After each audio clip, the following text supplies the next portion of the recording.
Hey guys, today we're doing IXL. Let's get started.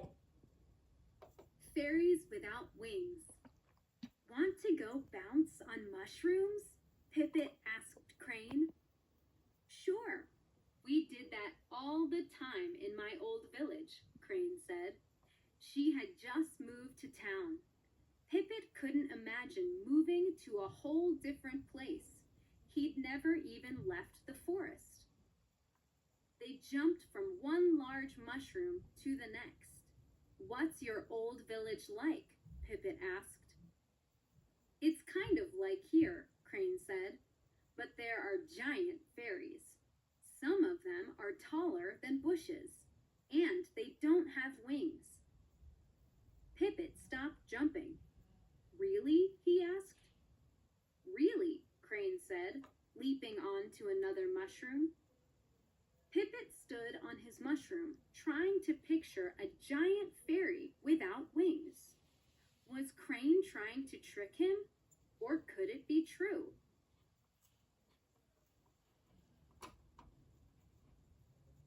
What kind of fairies does Crane tell Pipit about? Fairies who bounce on mushrooms. Giant fairies with no wings.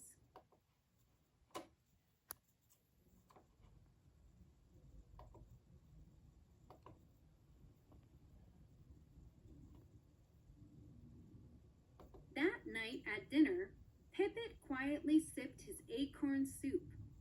You're serious tonight, his father said.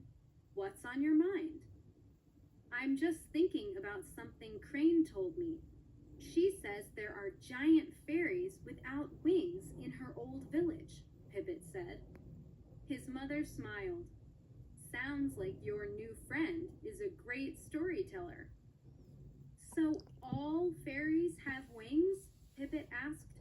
And all fairies are the same size as us? How do we know for sure? His mother put her fork down next to her clover salad. We've never left the forest, Pipit continued. What if... Think about it, Pipit, his father said. Huge fairies, without wings, how would they float on clouds? Or dance in the air, his mother added. Or herd butterflies, asked his father. What do Pipit's parents think about giant fairies without wings? Look for clues in the story. They are not real.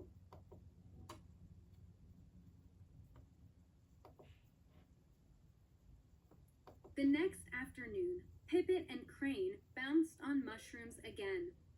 My parents say giant fairies without wings aren't real, Pipit said. Crane crossed her arms. Do you want to see them?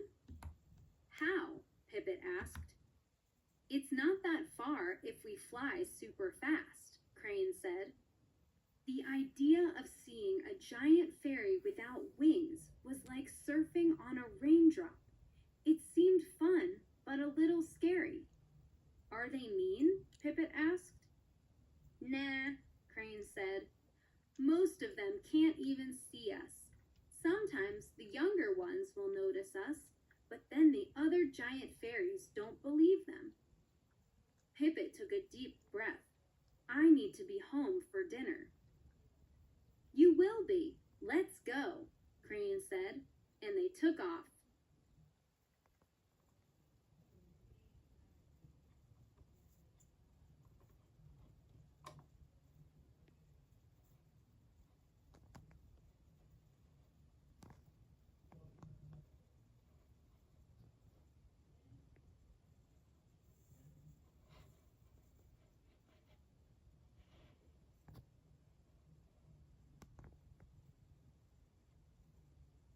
Why does Pipit think that seeing a giant fairy could be like surfing on a raindrop?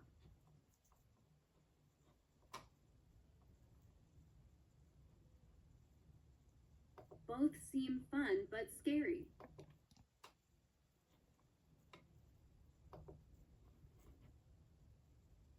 Crane and Pipit flew through the ever gone. Pippet followed Crane to a clearing. What he saw took his breath away. There were two large fairies, a boy and a girl. They were laughing and throwing a strange round thing back and forth, and they didn't have wings. Told you, Crane said. What are they doing? Pippet asked. It's a game they call catch, Crane answered. Now watch. She flew over and landed right on top of the boy. There's a fairy on your head, the girl said, pointing. How many times do I have to tell you? The boy said. Fairies aren't real. Crane flew back to Pippet. They both laughed. I can't wait to tell my parents, Pippet said. Look at the picture. What are the fairies without wings, really? Rocks, clouds, people.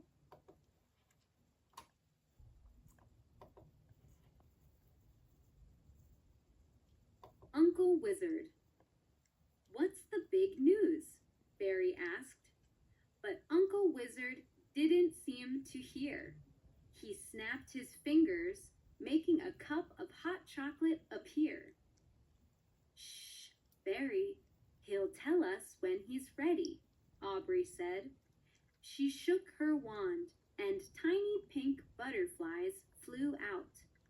Duke waved his wand and turned them into flies. Barry's cousins were always showing off silly magic. Barry wanted to learn the hard stuff, like how to make a storm. Uncle Wizard cleared his throat. Soon I will turn 250. I am no longer young. It's time I trained one of you to be a real wizard. Aubrey and Duke hooted. Barry jumped up and down. But then she looked at her cousins. Uncle Wizard will probably choose one of them, she thought. Look at the picture. Why does Barry probably think that Uncle Wizard will choose one of her cousins? Because they give Uncle Wizard a magic ring. Because they are both older than Barry.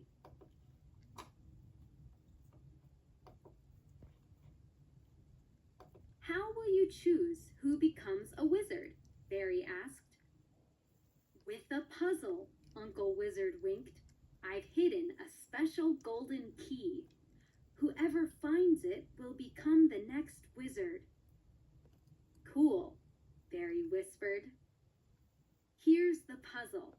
The key is in a place where there are rivers and roads, but no people, Uncle Wizard said. Remember, wizards use their magic and their minds. Aubrey and Duke began to shout ideas. I've got it, yelled Aubrey. The key must be in an old empty town. Of course. But where? Duke asked. I don't know, but I'm going to find it first. Aubrey waved her wand and disappeared. Duke clapped his hands, making a cloud of smoke that smelled like blueberries. When the smoke cleared, Duke was gone.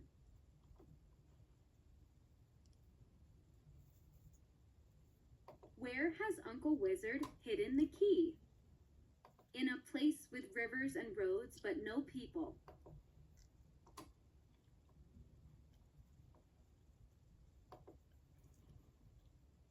While Uncle Wizard sipped his hot chocolate, Barry stood quietly by the fire. She had heard stories about empty towns, but she didn't know of any. Aubrey and Duke are searching for an empty town, Barry thought. Should I search for one too? Even if I find one, how will I know where to look for the key? Barry said a floating spell, and she began drifting slowly through Uncle Wizard's house. I always think better when I'm floating, she said to herself. Soon Berry found herself in Uncle Wizard's map room. She looked around. There were maps hanging on the wall and rolled up on shelves. More maps were stacked on Uncle's desk. Berry kept asking herself, where are there rivers and roads, but no people?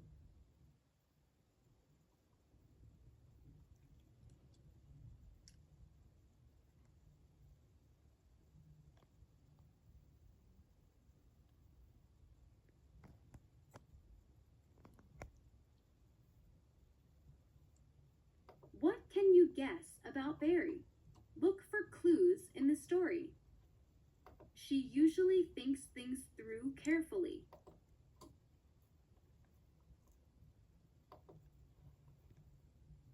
Berry ran her finger along a river on one of the maps. It gave her an idea. She started looking under the maps on the desk and behind the maps on the walls. She took a rolled up map off a shelf. Something hard slid out. It was the key. Good job, Uncle Wizard said. He was standing in the doorway, smiling. I solved the puzzle, Berry said. I was looking at the maps. They show rivers and roads, but they don't show people. So a map matched all the clues. As our family's next wizard, you will make everyone proud, Uncle Wizard said. Wow, thank you, Berry said. Uncle Wizard grinned. Ready to start your training?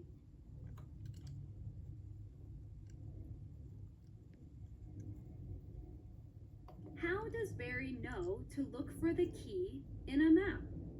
A map matches all the clues.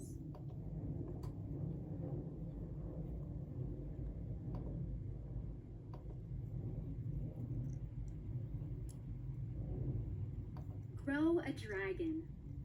Marlin plopped down onto a bench in the garden.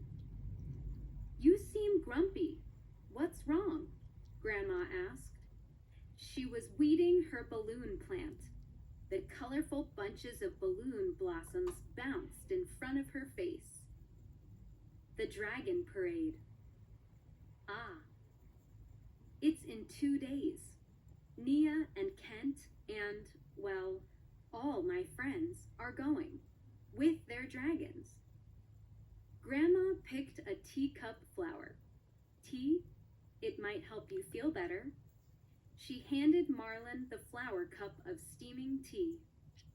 Only one thing will make me feel better, Marlin whispered. I know, but dragons cost a lot, Marlin sighed. Right.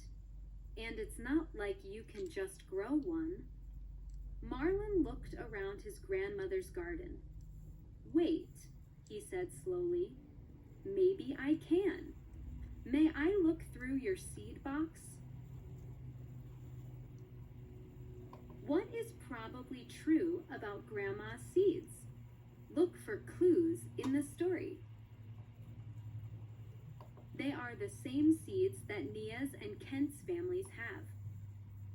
They are seeds that always grow into balloon plants. They are magic seeds that grow into unusual plants.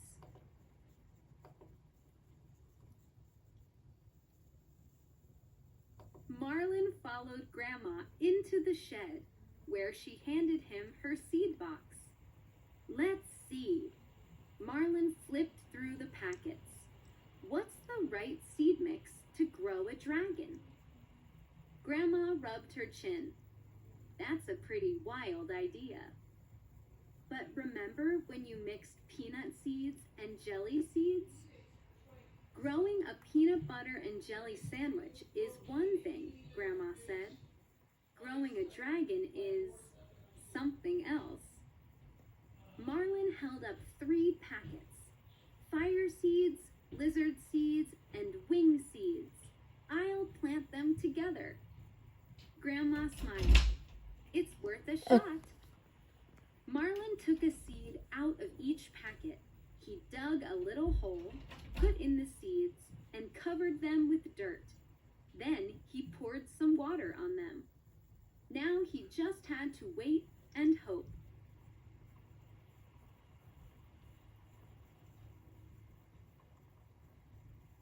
Why does Marlin pick fire seeds, lizard seeds, and wing seeds?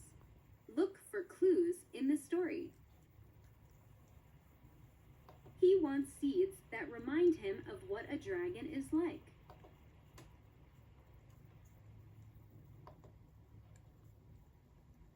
The next morning, Marlin couldn't believe what he saw in the garden. There was a plant with a red stem and green leaves. A pink flower bud grew on the stem. Marlin touched the bud carefully with one finger. It was warm and smelled slightly of smoke. I did it! Marlin jumped in the air. Grandma came outside. Well, something is growing, that's for sure. Marlin ran his finger along the stem. It felt like petting a lizard. It's a dragon plant, he cheered. Grandma sighed. It could be. You won't know for certain until that bud opens. Remember what happened with my scrambled egg plant? True, Grandma's scrambled egg seeds just grew rotten eggs. But this time felt different. Marlin crossed his fingers. He would have to wait and see.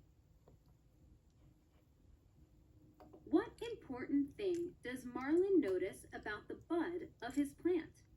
It smells like smoke.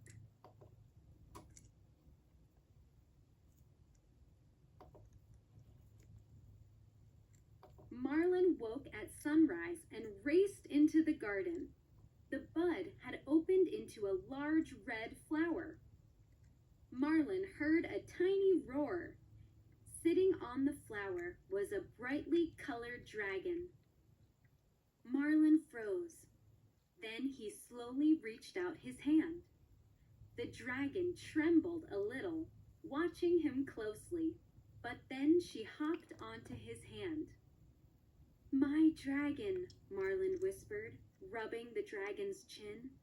She grinned and let out a puff of smoke. She was nothing like Nia's and Kent's huge, fancy dragons, but Marlin was glad to have a different kind of dragon. You're perfect, Marlin told his dragon. Let's get to the parade. The dragon roared happily.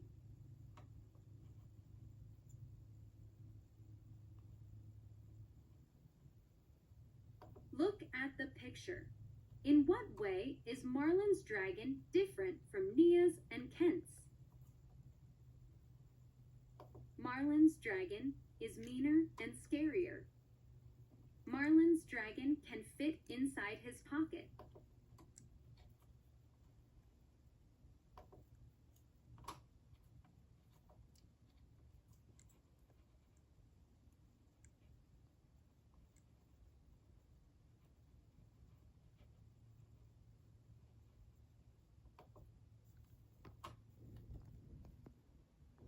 That's it, guys. Thanks for watching. Please like and subscribe. Bye.